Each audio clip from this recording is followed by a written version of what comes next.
Hello student, welcome to Tesla education.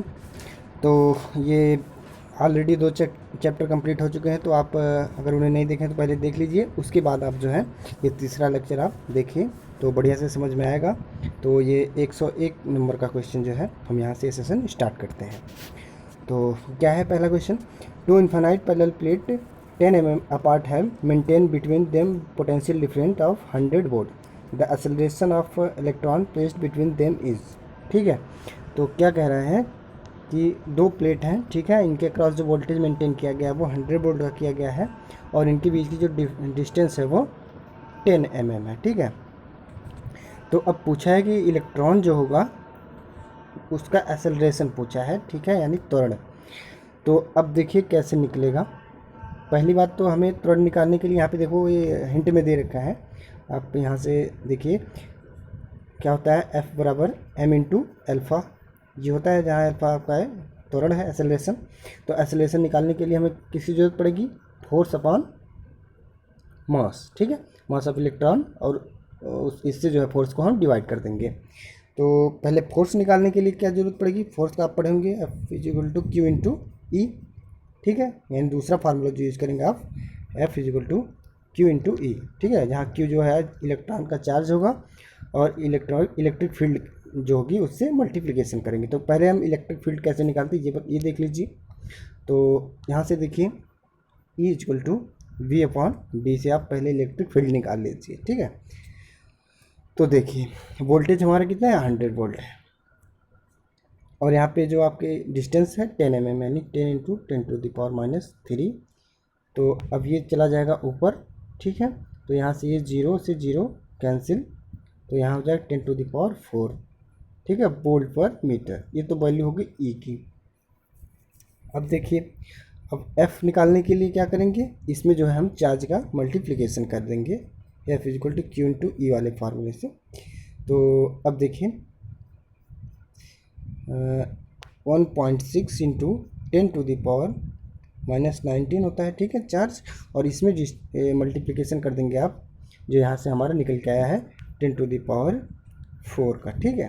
तो यहाँ पे पावर इसकी जो है कम हो जाएगी, ये 4 यहाँ से माइनस हो जाएगी, तो 1.6 इंटू 10⁻⁻15 ये हो गया। अब देखिए यहाँ से ये निकल के आ गया फोर्स आपका। अब फोर्स में जो है आप मास से आप डिवाइड करिए। तो इलेक्ट्रॉन का मास क्या होता है?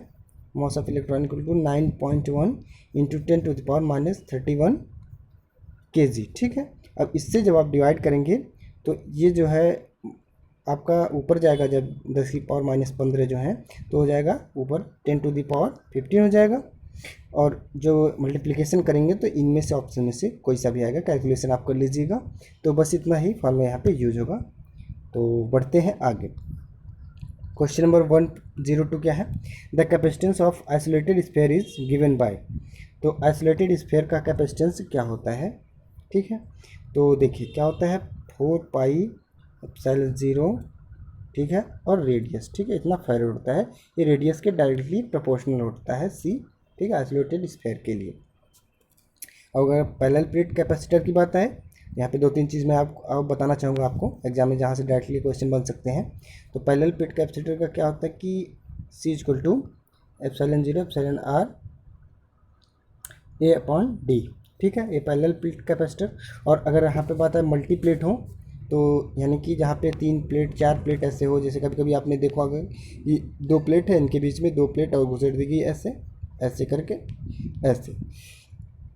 तो जब प्लेट की संख्या बढ़ेगी, जबकि मीडियम सेम रखा जाए, ठीक है, मीडियम में नहीं चेंज हो रहा है, तब जो हमारा यूज़ होता है फॉर्मूला n-1, ठीक है, जहाँ n नंबर ऑफ प्लेट और इंटू ε0 ε r/A/d, ठीक है, ये प्रीवियस फार्मूला, और इसमें जो है आप कर देंगे n-1 का मल्टीप्लिकेशन। तो ये 3 फार्मूले यहाँ से आप याद रखेंगे, ठीक है। तो बढ़ते हैं अब आगे। क्वेश्चन नंबर 103 क्या है? द टोटल डिफिशियंसी और excess of electron is the body is known as, ठीक है। तो चार्ज ही तो होता है, कोई भी एलिमेंट जो है जितने इलेक्ट्रॉन वो या तो एक्सेप्ट कर ले या डोनेट कर दे। एक्सेप्ट करता है तो नेगेटिव चार्ज आ जाता है, और अगर डोनेट करता है तो पॉजिटिव चार्ज आ जाता है। बस इतना ही डिफरेंट होता है, लेकिन रहता तो चार्ज है ना, उस पर चार्ज ही तो वेरी करता है, तो वही पूछा है क्वेश्चन में। तो हमारा डी वाला ऑप्शन हो जाएगा सही, ठीक है। और यहाँ पे देख लीजिए करंट क्या होता है, I is equal to we upon r is equal to n into e, ठीक है। यहाँ से फार्मूला कई बार पूछा जा चुका है, आई टी बराबर एन ई, ठीक है। ये नंबर ऑफ इलेक्ट्रॉन और ये है आपकी करंट, ये है टाइम।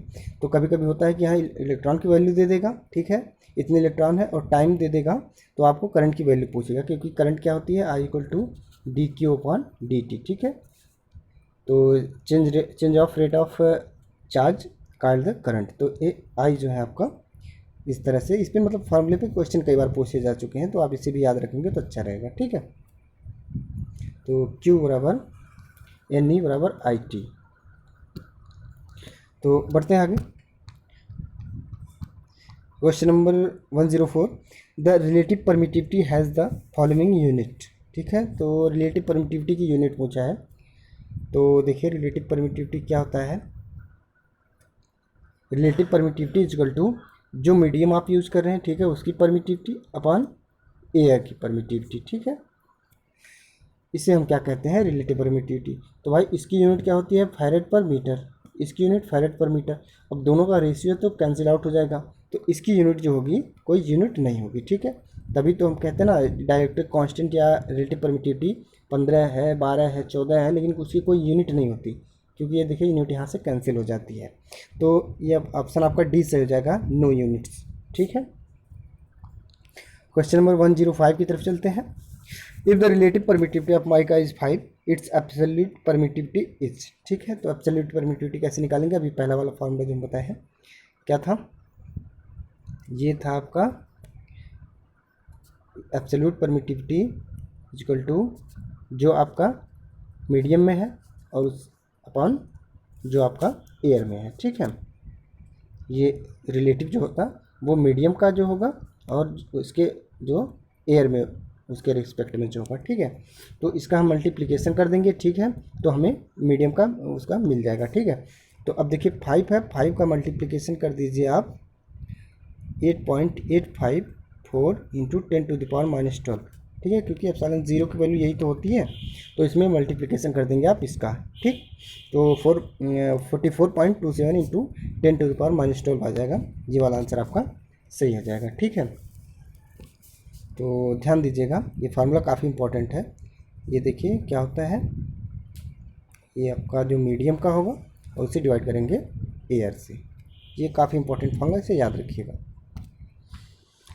क्वेश्चन नंबर 106 क्या है, the direction of lines of force at any point in the direction along which unit dash, ठीक है, charge place in the point would move in free due to so. तो किस लिए जो है वो चार्ज मूव करता है, ठीक है। तो देखिए तो मान लीजिए हमारा एक यहाँ पे चार्ज है, पॉजिटिव है, यहाँ पे नेगेटिव है, ठीक है। तो देखिए जो इलेक्ट्रिक फोर्स लाइंस होती हैं वो यहाँ से निकलना स्टार्ट होती हैं, ठीक है, और पॉजिटिव से निकल के नेगेटिव में जाके इंटर कर जाती हैं, ठीक है। तो पूछा है कि line forces the direction of line of forces any point direction along विच, माने किस एक पॉइंट से दूसरी तरफ जा रही हैं, तो वो चार्ज कौन सा हो सकता है। तो ये इसे हम कह सकते हैं कि ये पॉजिटिव चार्ज है, ठीक है, क्योंकि हमेशा जो है पॉजिटिव से निकलती हैं और निगेटिव में इंटर कर जाती हैं। तो और इसका जो फोर्स वाला फार्मूला आप जानते हैं, एक बार मैं फिर से लिख देता हूँ, F बराबर Q1 Q2 अपन डी स्क्वायर, ठीक है। और यहाँ पे आपका K कांस्टेंट की वैल्यू क्या होती है, 9 इंटू 10⁹, ठीक है। ये होता है न्यूटन का फोर्स, यानी कि अगर यूनिट चार्ज हैं दोनों और यूनिट डिस्टेंस है तो इतना फोर्स लगेगा दो चार्ज के बीच, ठीक है। अगर ये कूलम के आवेश 1 मीटर की दूरी पर रखे जाएँ तो 9 इंटू 10⁹ न्यूटन का फोर्स उनके बीच लगेगा। तो आगे बढ़ते हैं,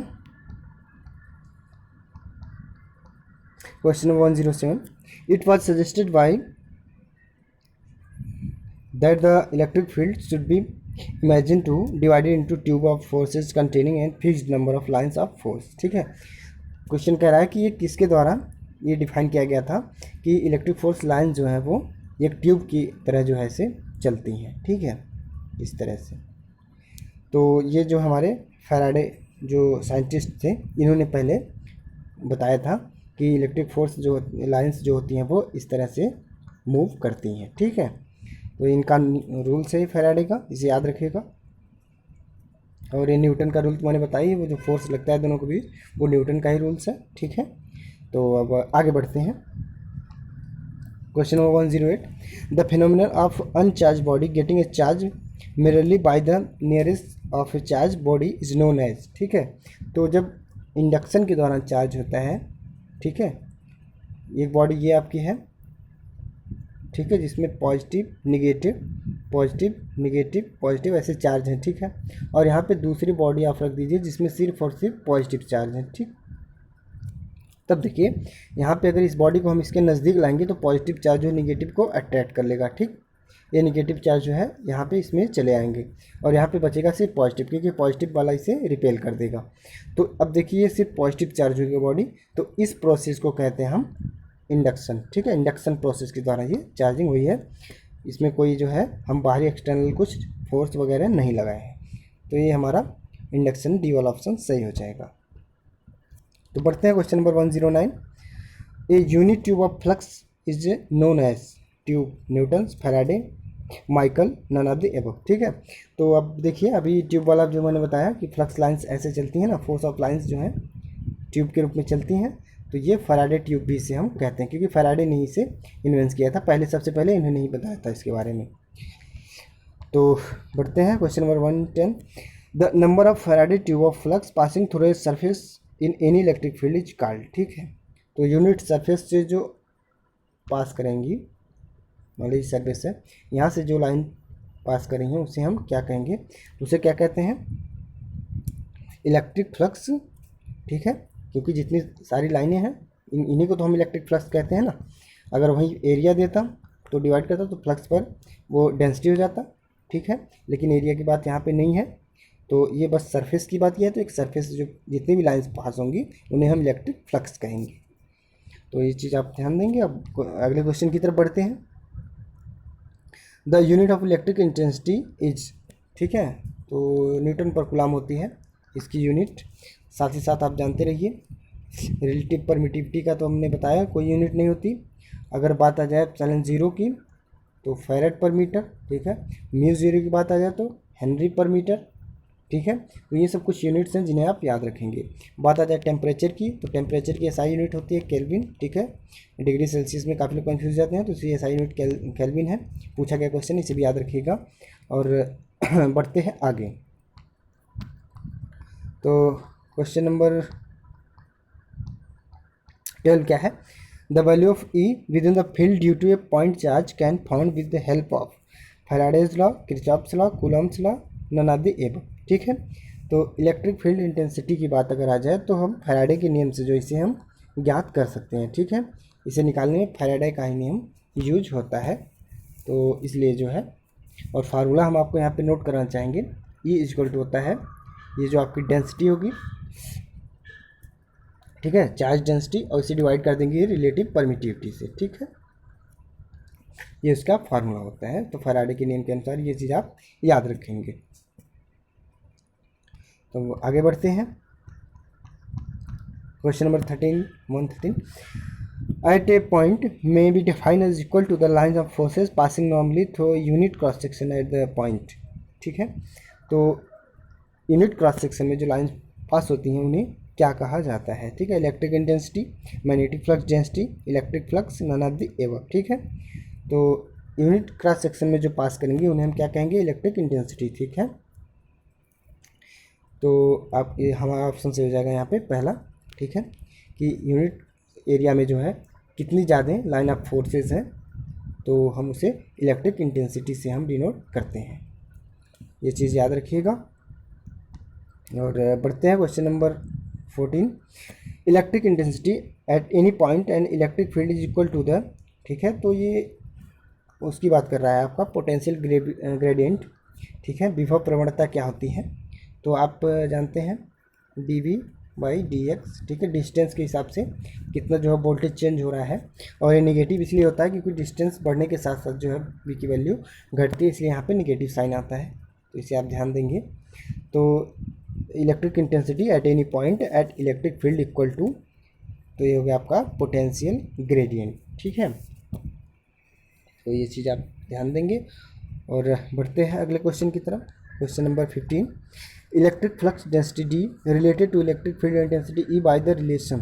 तो अभी मैंने आपको बताया था वो कि डी इज इक्वल टू क्या होता है, D by epsilon 0 epsilon are, ठीक है, इज इक्वल टू ई होता है।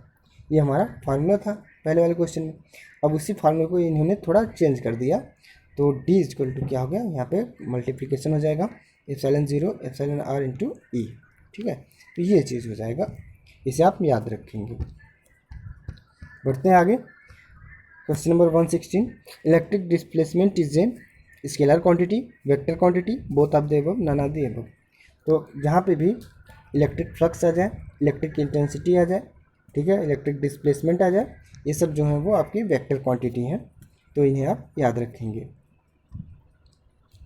और question number 117, the surface integral of the normal component of the electric intensity e over close surface equal to 1/एप्सिलॉन 0 times of the total charge inside it. तो एक Gauss theory की बात किया है।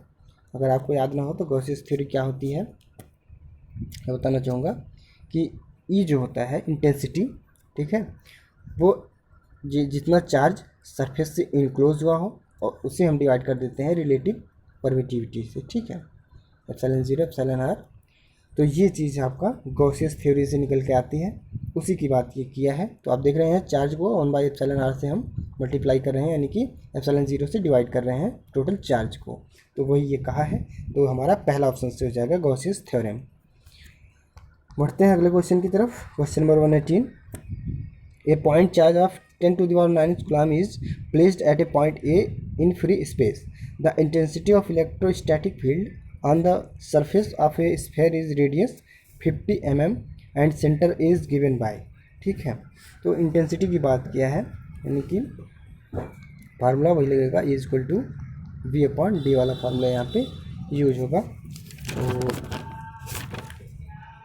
तो बताते हैं आपको।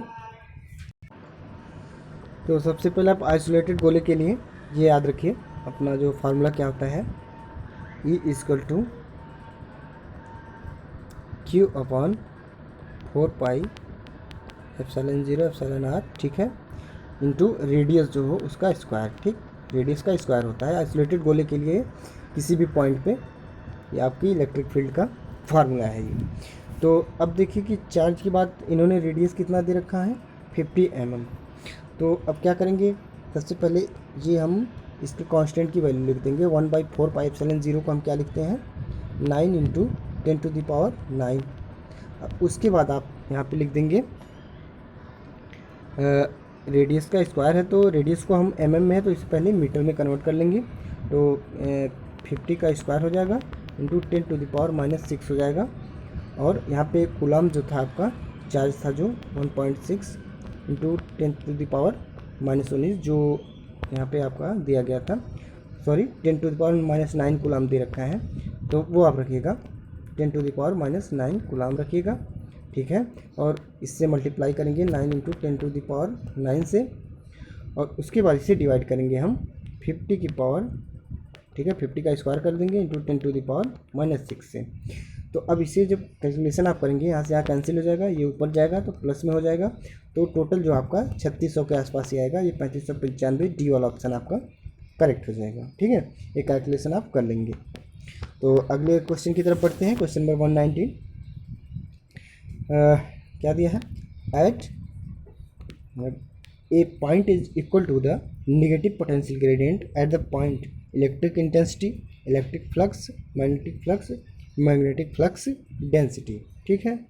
तो अभी मैंने आपको फार्मूला बताया था, E इक्वल टू क्या होता था -dV/dx, ठीक है। तो ये आपका क्या हो गया, इलेक्ट्रिक फ्लक्स की इंटेंसिटी है ना, इलेक्ट्रिक फ्लक्स की, तो ये आपकी हो गई आपकी ये पहला वाला ऑप्शन, इलेक्ट्रिक इंटेंसिटी जो है वो इस तरह रिलेट करती है। माइनस चिन्ह ये दिखाता है यहाँ पे कि जैसे जैसे डिस्टेंस बढ़ेगी v घटता जाएगा। ठीक है, तो ये फार्मूला भी याद रखेंगे तो कन्फ्यूज़न नहीं होगा।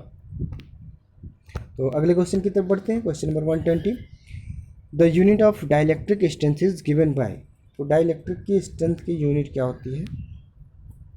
तो वोल्ट पर मीटर होती है, ठीक है, या फिर वोल्ट पर mm होती है। तो अब यहाँ पे आप देख लीजिए, पहला ऑप्शन वोल्ट पर मीटर, दूसरा वोल्ट स्क्वायर पर मीटर, ये क्या है? मीटर पर वोल्ट, मीटर पर वोल्ट स्क्वायर। तो ये सब गलत है, ठीक है, ये पहला वाला ऑप्शन हमारा करेक्ट हो जाएगा यहाँ पे।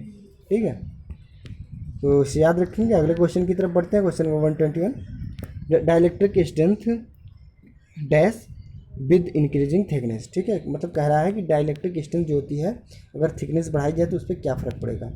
तो डाइलेक्ट्रिक स्ट्रेंथ क्या होती है?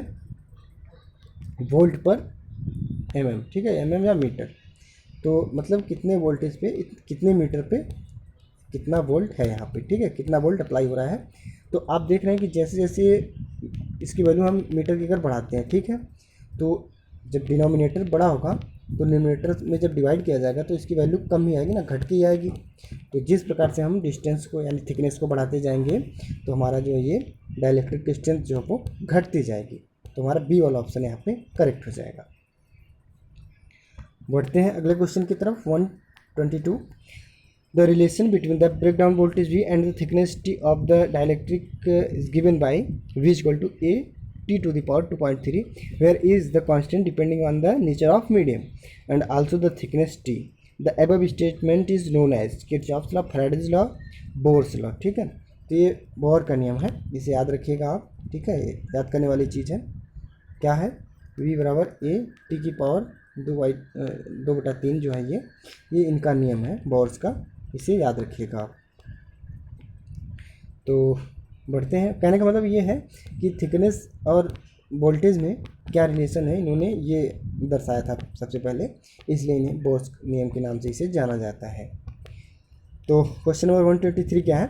The property of a capacitor to store electricity is called its capacitance, charge, energy, none of the above. तो ये प्रॉपर्टी क्या कही जाती है? तो कैपेसिटेंस के नाम से हम जानते हैं, ठीक है। तो और एक होता है इंडक्टेंस, एक होता है कैपेसिटेंस। इंडक्टेंस क्या होता है? यह एक मैग्नेटिक एनर्जी को स्टोर करता है और कैपेसिटर इलेक्ट्रिक एनर्जी को स्टोर करता है, ठीक है। और इंडक्टर में जो एनर्जी स्टोर होती है वो इसके मैग्नेटिक फील्ड में होती है और कैपेसिटर में जो होती है वो इसके इलेक्ट्रिक फील्ड में होती है, ठीक है। तो दोनों चीज़ आप याद रखेंगे। यहाँ पे हमारा पहला सही हो जाएगा कैपेसिटेंस, ठीक है। अगले क्वेश्चन की तरफ बढ़ते हैं। क्वेश्चन नंबर 24 क्या कह रहा है कि which is the property of capacitor which delayed and any charge of voltage associate across it, ठीक है। तो कहने का मतलब ये है inductance, capacitance, potential gradient, none of the above. तो किसके कारण जो है चार्ज डिले होता है, ठीक। तो अब जानते हैं कि जो हमारा इंडक्टर होता है वो क्यू के यानी कि चार्ज के फ्लो का अपोज करेगा और उसी प्रकार से हमारा जो कैपेसिटर होगा वो वोल्टेज के फ्लो को अपोज करेगा, ठीक है। तो यहाँ पे हम कैपेसिटेंस की बात करेंगे क्योंकि क्या कह रहा है वोल्टेज अक्रॉस इट, यानी वोल्टेज जो चेंज हो रहा है उसमें देर करता है वोल्टेज चेंज होने में, तो कैपेसिटेंस ही करेगा। और यहीं पे करंट की बात आती तो इंडक्टेंस, ठीक। तो दोनों चीज़ आप यहाँ से कोरिलेट करके याद रखेंगे। Question number 125 capacitance of multiplate capacitor is given by. तो मैंने पहले या दूसरे क्वेश्चन में इसका जिक्र कर दिया था। क्या होता है? n-1 into epsilon 0 epsilon r a upon d होता है, ठीक है। तो ये तो हमारा जो पहले जो वैल्यू रही होगी वो कैपेसिटेंस है, ठीक है। और n जो है नंबर ऑफ प्लेट, तो जैसे देख लीजिए 1 2 3 4 प्लेट, ठीक है।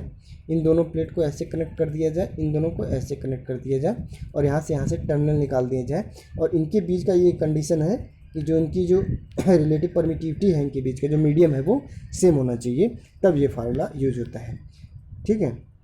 तो जितने प्लेट लगाएंगे उनमें से एक घटा देंगे और उससे मल्टीप्लाई करेंगे तो टोटल कैपेसिटेंस निकल के आ जाएगा, ठीक। तो ठीक है, आज 25 क्वेश्चन कंप्लीट होता है यहाँ पे और इसके आगे वाले क्वेश्चन कल फिर हम लेके आएंगे। तो उम्मीद है सेशन पसंद आएगा। Thank you.